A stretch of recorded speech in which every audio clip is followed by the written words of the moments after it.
There are several terrorist attacks around the world where Pakistani fingerprints have been found. I don't need to belabor the point with regard to this audience about where Osama bin Laden was found and who called him a martyr.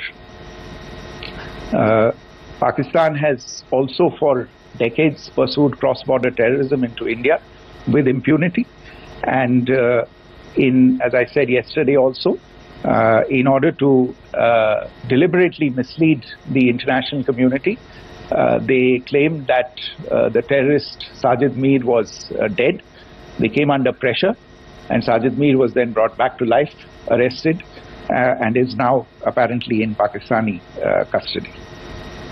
Pakistan is also home to a very large number of UN proscribed as well as UN proscribed terrorists, as well as terrorists proscribed by a number of other governments in the world, including, of course, the Lashkar-e-Taiba and the Jaish-e-Mohammed, as well as their leaders, Masood Azhar and Hafiz Mohammed Saeed.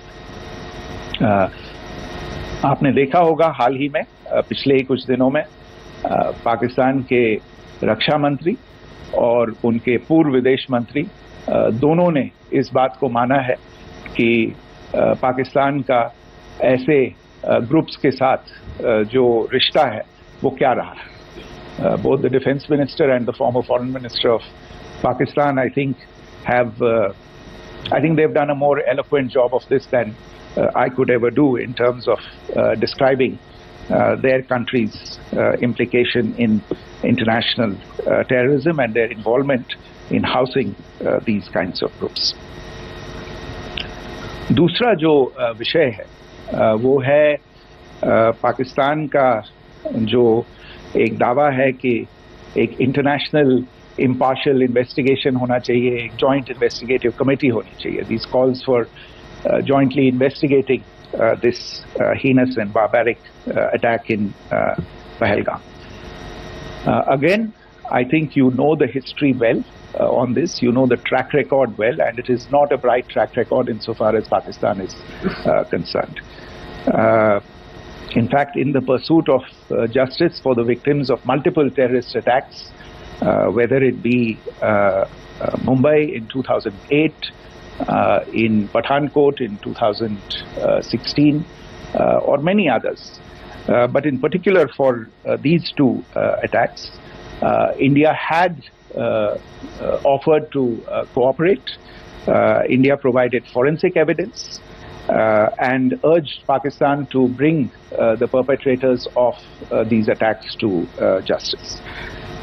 We, in particular with regard to the Mumbai attacks of 2008, where a Pakistani Lashkar-e-Taiba terrorist was captured alive, India provided extensive information and evidence related to the involvement of Pakistani terrorists in this attack.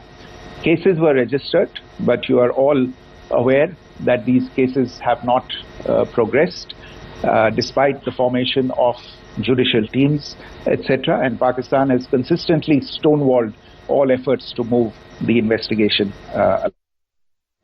In fact, with regard to the Pathankot attack as well, a joint investigative team was formed. We gave access, unprecedented access, I should say, to Pakistani team to the site of the attack.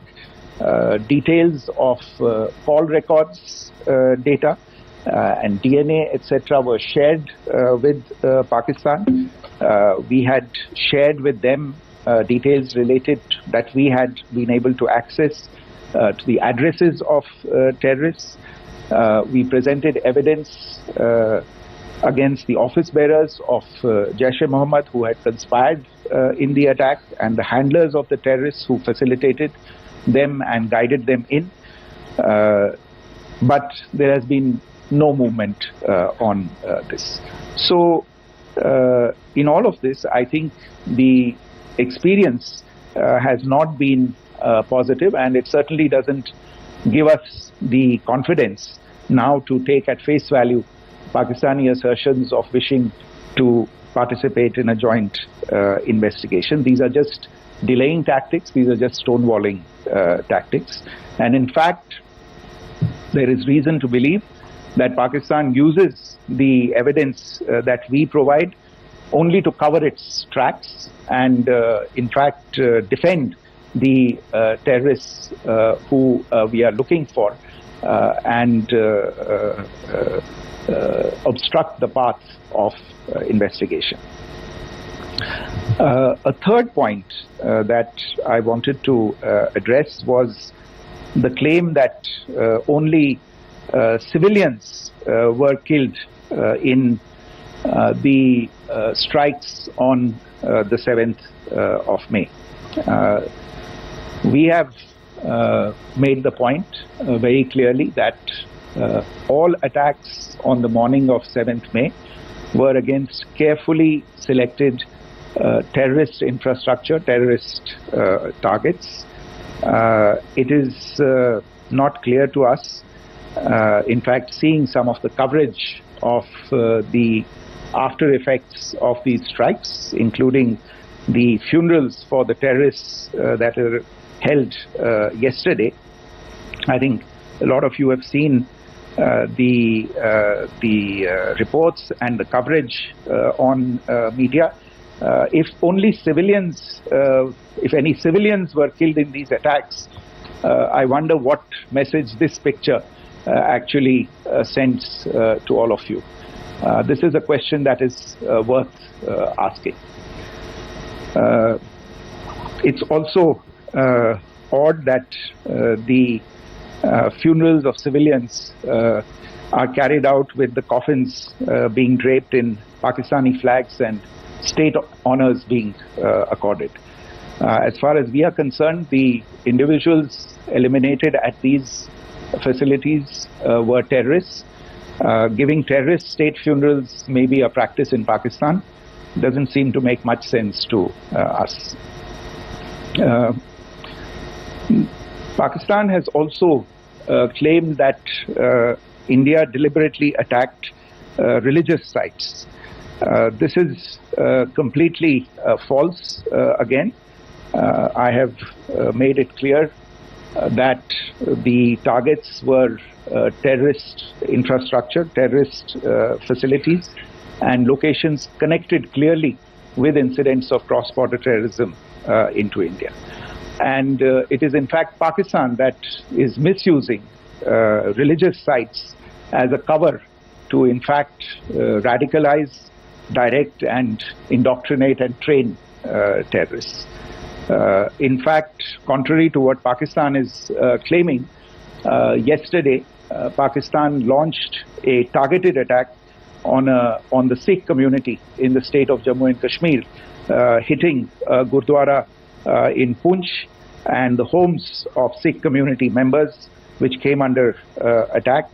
And we know that at least 3 individuals were killed in that particular attack.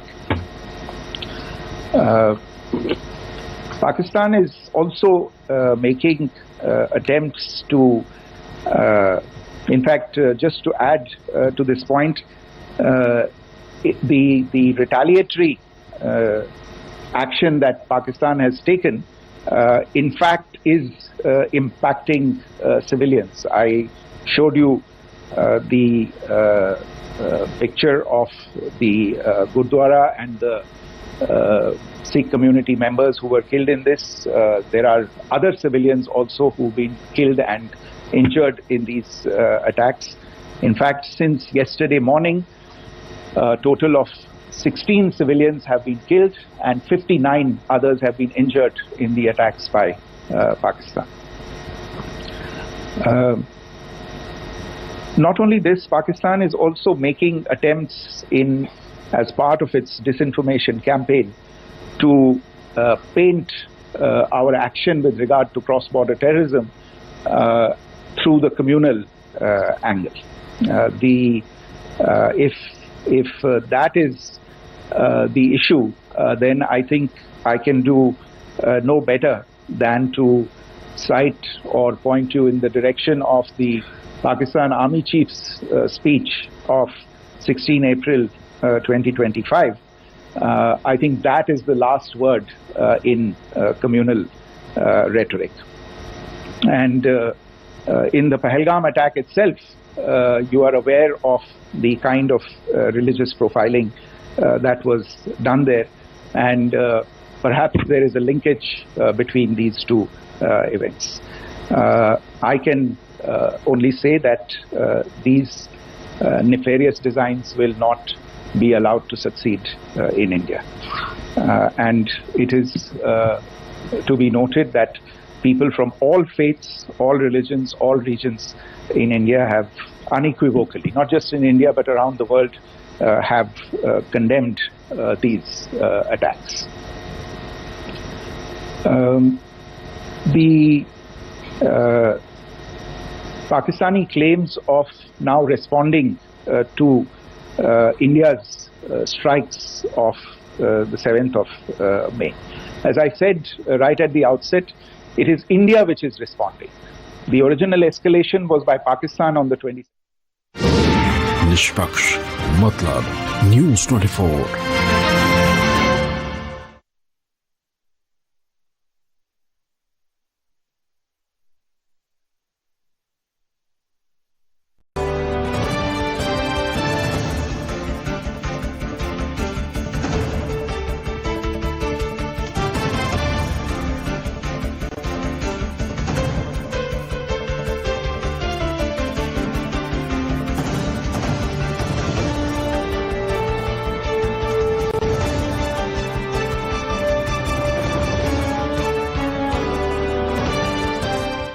Presented by Panasonic. Unlock the future trusted AC for smart home. Smart है। Thanks dad. Not you, Panasonic AC. घर ले आइए Panasonic smart AC और रहिए future ready. Panasonic. What smart AC?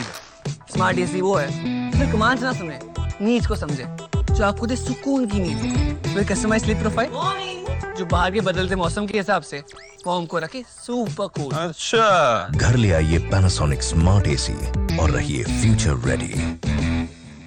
Panasonic. What smart AC? Smart AC वो है जो आपको दे सुकून की नींद। फिर कस्टमाइज स्लीप प्रोफाइल। घर ले आइए पैनासोनिक स्मार्ट एसी और रहिए future ready. Panasonic. What smart AC? Smart AC वो है जो बाहर के बदलते मौसम के हिसाब से होम को रखे सुपर कूल। घर ले आइए पैनासोनिक स्मार्ट एसी और रहिए फ्यूचर रेडी। Panasonic.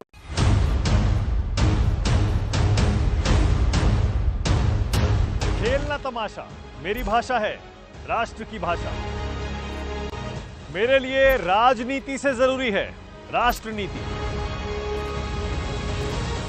मैं ना इस तरफ हूं ना उस तरफ हूं। जिस तरफ राष्ट्र है मैं उस तरफ हूं।